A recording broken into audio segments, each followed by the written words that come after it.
It was already dark. The street lights were on. I was sitting near the window. I was waiting. My father always came home at 6 o'clock, but today it was almost 8. He was not home. My mother was walking around the kitchen. She looked worried. She checked her phone many times. "Is Dad coming?" I asked. She forced a small smile. "Yes, he will come soon." But her voice was not strong. I felt something was wrong. My father worked in the city. He drove a small bus. Every day he left early in the morning, and every evening he came home tired. But he always smiled. He always asked me about school. He always said, "How was your day, champion?" I loved when he said that. But tonight, the house was quiet. Too quiet. 9 o'clock. Still no sound at the door. My mother called his phone. No answer. She tried again. Still nothing. I felt my heart beating faster. Maybe his phone battery was dead.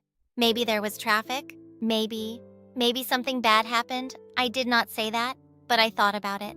10 o'clock. The food on the table was cold. My mother sat down. She looked tired. "Go to your room," she said softly. "Try to sleep." "I don't want to sleep," I said. "I want Dad." She looked at me. Her eyes were wet. She hugged me tightly. "I know," she whispered. I went to my room, but I did not sleep. I looked at the ceiling.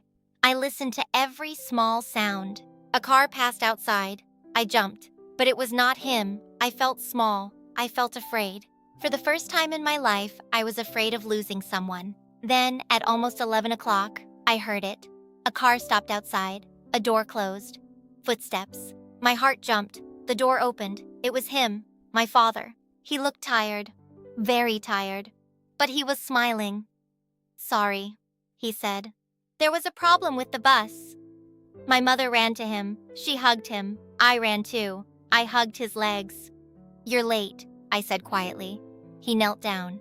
"I know, champion," he said. "I'm sorry you were worried." That night, I could not stop thinking. When he was not home, I felt empty. I understood something important. We think people will always be there. We think tomorrow is normal. But sometimes, one late night can change how we feel. The next morning, I woke up early. My father was already drinking coffee. He smiled at me. "How was your night?" he asked. I smiled back. "Better now?" He laughed. And I felt safe again. Sometimes we do not say "I love you" every day. Sometimes we are busy. Sometimes we are tired. But love is not in the words. It is in the waiting. It is in the worry.